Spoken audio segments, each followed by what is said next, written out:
तो इस यात्रा को किस तरीके से हमें इस सफ़र को तय करना है, ये बात संत महापुरुष अपने मुख्यारबिंदु वाणी के अनुसार हमें बतलाएंगे।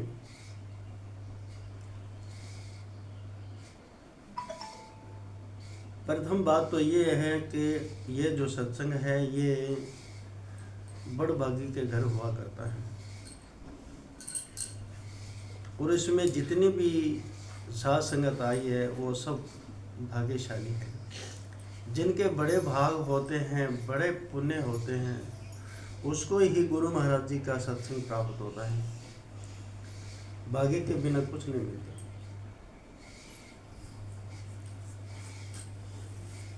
तो देखो, संतों महापुरुषों ने सत्संग का महत्व बताया कि सत्संग किसे कहते हैं और सत्संग का क्या लाभ है और सत्संग का क्या महत्व है और सत्संग का क्या निर्णय है। सत्संग वही होता है जो सत्य और असत्य का जहाँ निर्णय होता है, जहाँ सत्य और असत्य को परखा जाता है, उसी का नाम सत्संग है। सत्संग उथे जानिए जिथे इको नाम बखानिए, जहाँ एक सत्य परमात्मा की चर्चा होती है। वही गुरु महाराज जी का है जो हमारे आत्मा को परमात्मा से जोड़ता है।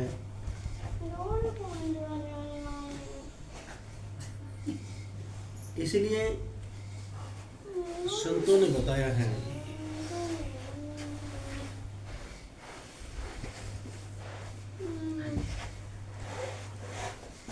सत्संग की एक घड़ी तपस्या वर्ष 1000 तो भी बराबर नहीं तुले, कहत कबीर विचार। स्वामी कबीर साहिब ने इसी सत्संग का महत्व बताया। हजारों सालों की हुई तपस्या का इतना ज्यादा महत्व नहीं है जो इसी प्यारी साध संगत संतों महापुरुषों की एक घड़ी का सत्संग का बराबरी कर ले।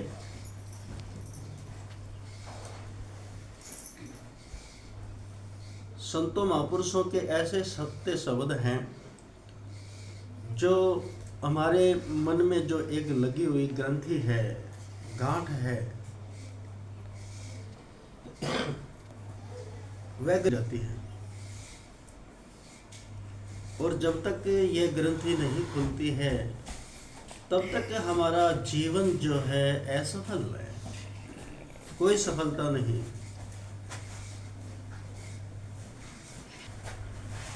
संतों महापुरुषों की सत्संग के बिना और भगवान के नाम के बिना हमारा जीवन अधूरा है।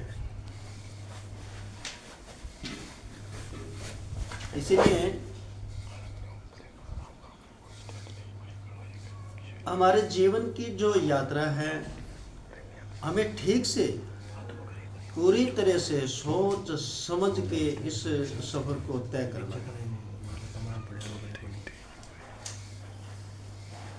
ये नहीं कि कहीं जाना है, कहीं जाने की जरूरत नहीं है।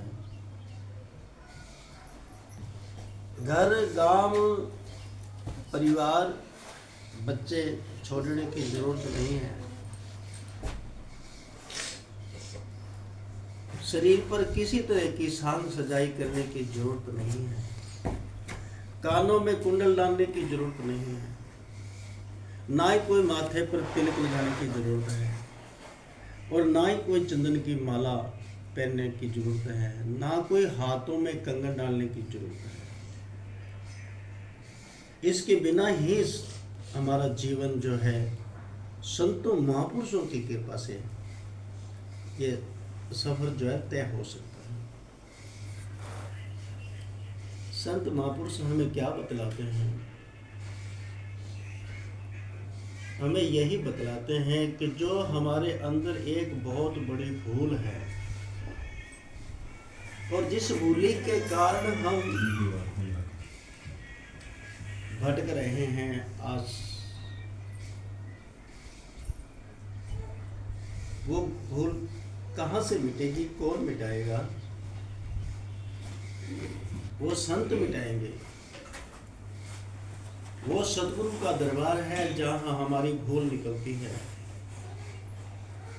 सतगुरु के दरबार में रे मन जाना बारंबार, भूली वस्तु बता दे, वे सतगुरु है दाता। हमारी भूली जो है वो संत महापुरुष अपने सत्य शब्दों से हमारे मन का भ्रम और इस मन की लगी हुई माया के संग जो एक ग्रंथि है वो खोलते हैं। लेकिन संतों महापुरुषों के पहले हमें क्या करना होता है, ये जरा थोड़ी बात विचारणीय बात है।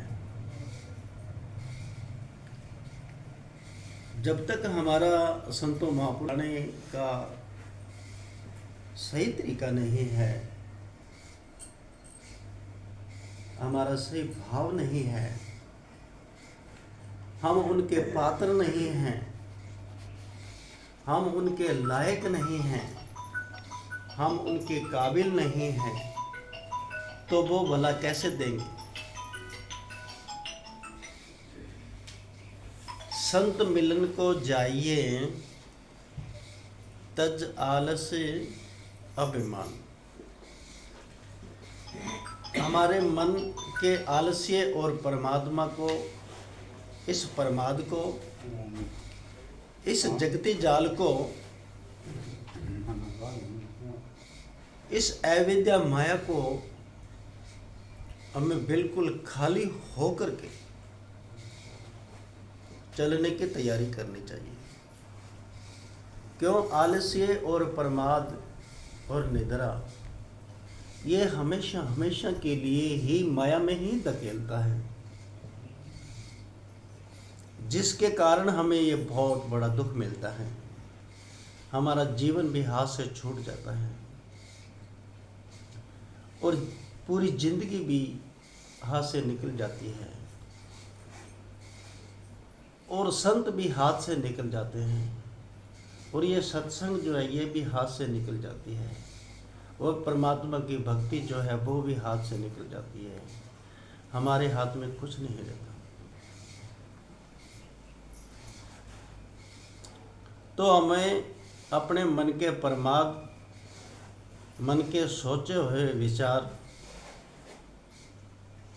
इस माया के भ्रम को छोड़ करके निसंदेह निष्काम भाव,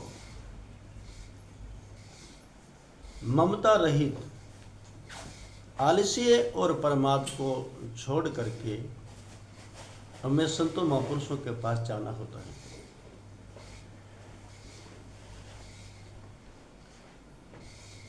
जब संतों महापुरुषों के पास जाते हैं तो एक एक कदम जो है वो यात्रा बन जाता है। यात्रा, जैसे हम कोई मंदिर में जाते हैं, कोई धर्म स्थल पे जाते हैं, तो होते तो वही हैं हम, लेकिन हम यात्री बन जाते हैं। यात्री तो वह एक एक कदम हमारी यात्रा बन जाता है।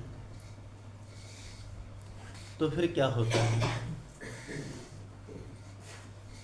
जो जो पग आगा धरे, जैसे जैसे अपने कदमों को बढ़ाते हैं तो एक एक कदम जो है वो यज्ञ के समान हो जाता है।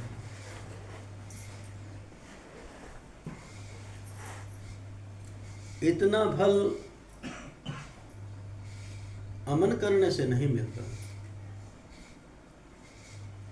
तीर्थ यात्रा पर नहीं मिलता, धर्म स्थल पर नहीं मिलता, कहीं नहीं मिलता। जो संतों के पास हमें जो फल की प्राप्ति होती है ज्यो ज्यो पग आगा धरे त्यों त्यों यज्ञ समाम। वह एक एक कदम एक एक यज्ञ के समान है। फिर बताते हैं संत महापुरुष, संत मिले इतना टले, कितना टलता है।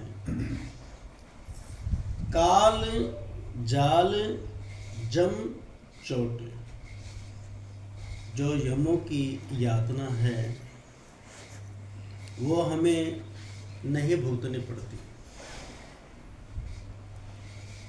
क्यों कि संत जो होते हैं वो परमात्मा रूप होते हैं। परमात्मा के पास बहुत पावर है।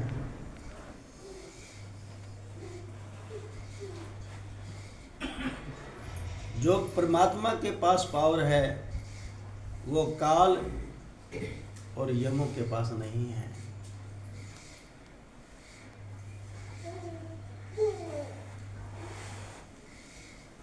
संत मिले इतना टले, काल जाल जम चोट, शेष निवाया गिर पड़े, नर तेरे सिर पापन की कोट।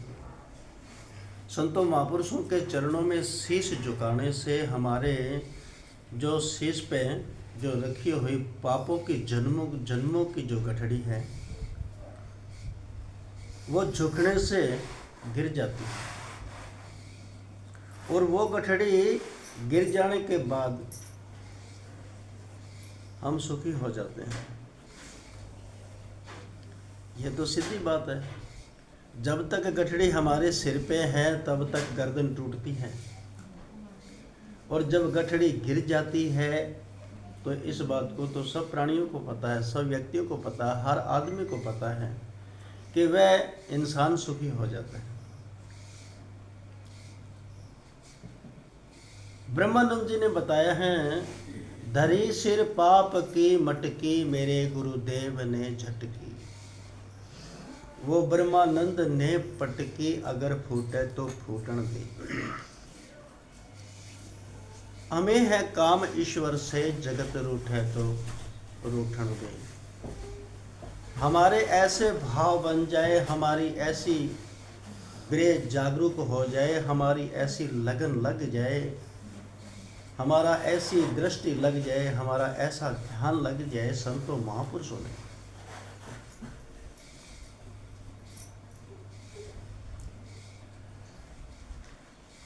तो हमारे सारे दुख जो है वो सज्जनों दूर हो जाते हैं। बिना संत के इस जीव को कहीं भी आराम नहीं है। ये भ्रम है, लगता है ऐसा कि मेरे को बहुत सुख मिल रहा है, ऐसा ये मानता है व्यक्ति। हर एक इंसान अपने मन में यही बात रखता है कि हमें बहुत सुख मिल रहा है, परिवार का सुख मिल रहा है, धन का सुख मिल रहा है, ज़मीन का सुख मिल रहा है, जायदाद का सुख मिल रहा है, रिश्तेदार का सुख मिल रहा है, धन और पैसे का सुख मिल रहा है, ऐसा लगता है, लेकिन है नहीं। ऐसा लगता है। हर कोई इंसान अपने में ये बात स्वीकार करता है कि मेरे को बहुत सुख मिल रहा है, लेकिन सुख नहीं है। क्या कहते हैं महापुरुष? सुख नहीं संसार में, दुख घनेरा हो, सुख मिले एक सतनाम में, जिनकी लागे लो। एक भगवान का जो सत्य नाम है सजनों, सुख तो उसी में ही है। और एक नाम को छोड़ करके सुख कहीं भी नहीं है। कहीं भी चले जाओ, कहीं भी चले जाओ, सुख नाम की कोई चीज नहीं है। कोई तन दुखी, कोई मन दुखी, कोई निर्धन भयो उदास,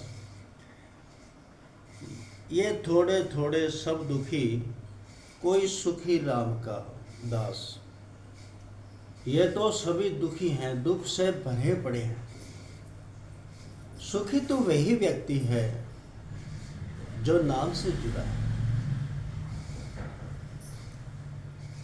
जो नाम से जुड़ा है वह प्राणी सुखी है। नाम बिना किसा धनवंती, कुछ करके देख विचार। एक हरि सतनाम बिना, तो तेरा सब धन है बेकार। एक परमात्मा के नाम बिना संसार का हमें कोई भी धन काम नहीं आता है सज्जनों।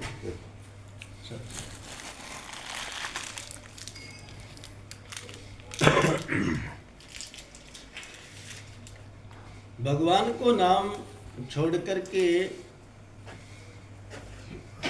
और हमें किसी भी प्रकार का जो धन है वो हमारे किसी भी काम का नहीं है।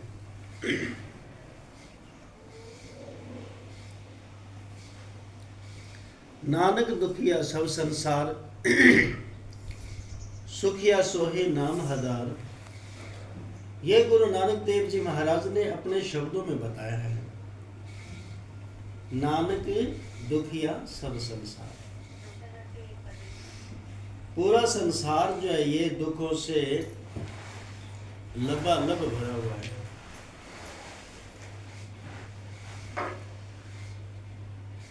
कोई परिवार से दुखी है, कोई पड़ोसी से दुखी है, कोई धन से दुखी है, कोई जमीन से दुखी है, कोई अपने व्यापार से दुखी है। इतने में से तो कोई भी सुखी नहीं है।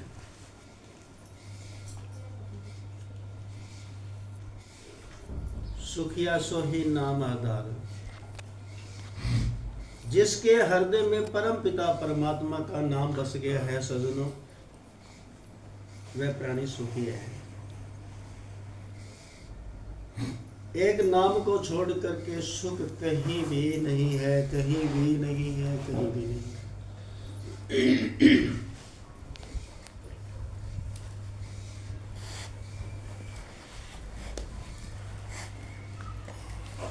संतों महापुरुषों ने जो कुछ बतलाया है वो सच्ची बात बताई उन्होंने। संत कभी झूठ नहीं बोलते हैं। जो बात सत्य है वो बात संतों महापुरुषों ने बतलाई है।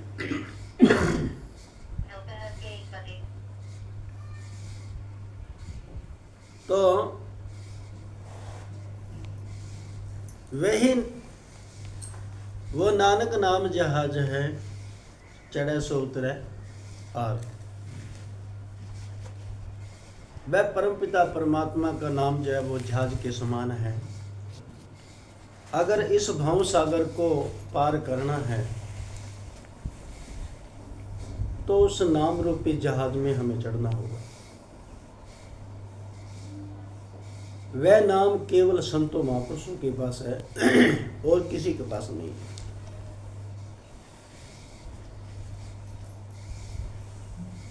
इसलिए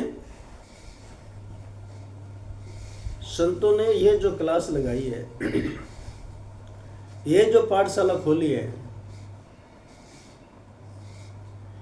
ये हमारे जीवन की यात्रा तय करने का एक तरीका है। वो बतलाएंगे हमें, तरीका अवश्य बतलाएंगे कि इस सफर को कैसे तय करना होगा, कैसे चलना होगा। वो संत महापुरुष हमें बतलाते हैं, गुरु महाराज बतलाते हैं, साहिब कबीर महाराज बतलाते हैं। ये सफर है, इस सफर में चलोगे तो जरा थोड़ा दुख और सुख महसूस करेंगे आप लोग। सफर करने पर तो थोड़ा दुख तो होता ही है, लेकिन उन्होंने क्या बताया है, मार्ग चलते जो गिरे। जो मार्ग पर चलते हुए कोई व्यक्ति गिर जाता है, कोई बड़ी बात कोई बड़ी बात नहीं है। अगर ठोकर लग गई है, गिर गया है, तो अपनी श्रद्धा के अनुसार, अपनी युक्ति के अनुसार बैठे हो जाओ और फिर खड़े हो जाओ और अपने कदमों को आगे बढ़ाते चलो। हौसला करो। मार्ग चलते जो गिरे ताको नहीं है दोष, उसका कोई दोष नहीं है। ये दुख और सुख जो है ये परिवर्तनशील है, ये बदलता रहता है। कभी दुख आता है, कभी सुख आता है, कभी हारी आती है, कभी बीमारी आती है, कभी हम राजी होते हैं, कभी नाराज होते हैं। तो ऐसी बातें तो होती है,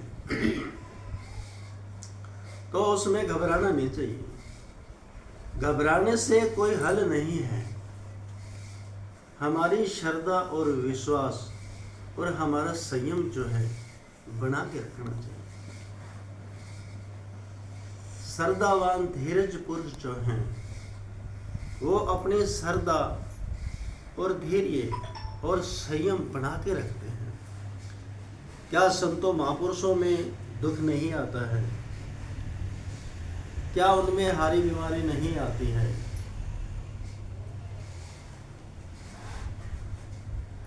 सब कुछ होता है। ये तो जो शरीरधारी हैं, ये तो शरीर में तो सभी के होते हैं। देह धरे के दंड सब कहू के हो, ज्ञानी काटे ज्ञान से मूर्ख काटे।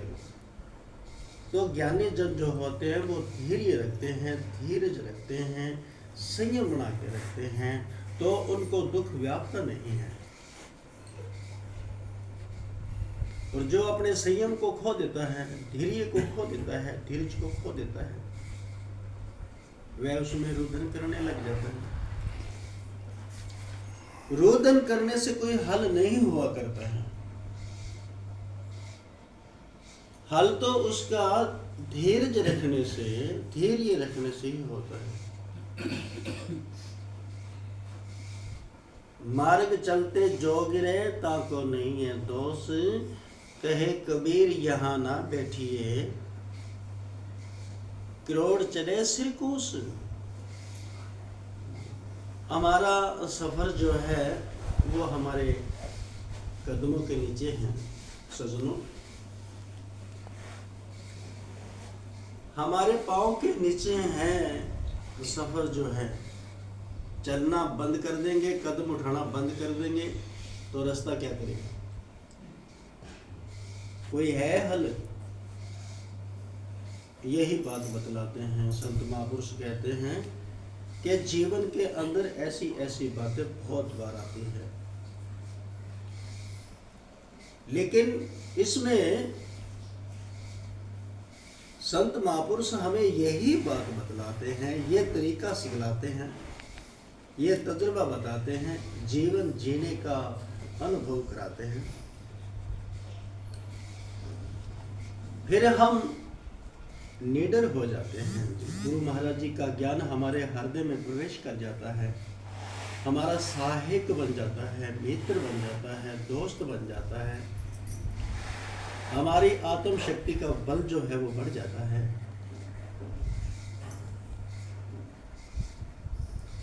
तो वो सफर हम आसानी से तय कर सकते हैं।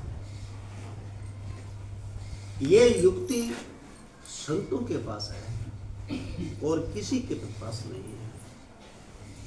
अगर कोई प्राणी कहे कि हमें किसी की जरूरत नहीं है, तो ऐसा बिल्कुल नहीं है।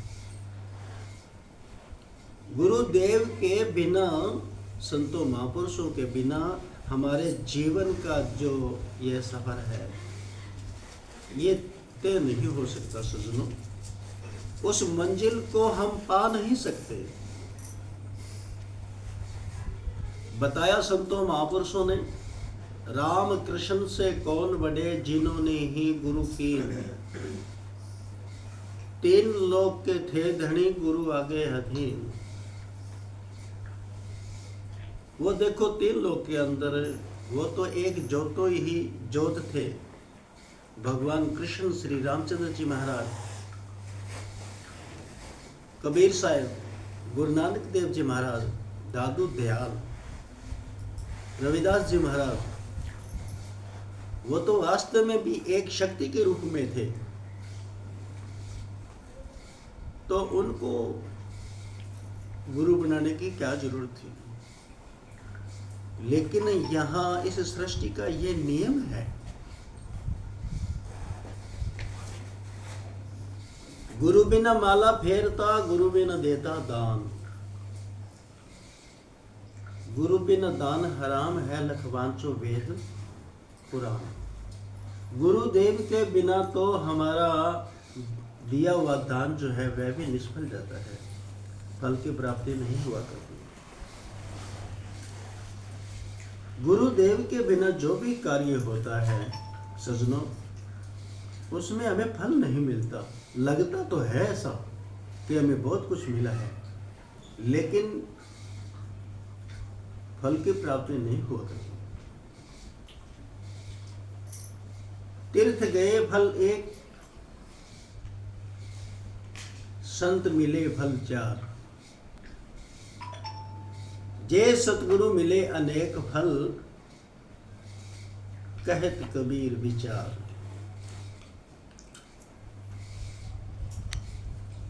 तीर्थ धाम पर जाने से एक फल की प्राप्ति होती है। क्या होता है? हमारे शरीर का जो ऊपर का मैल है वो धुल जाता है, हमारी आत्मा का नहीं।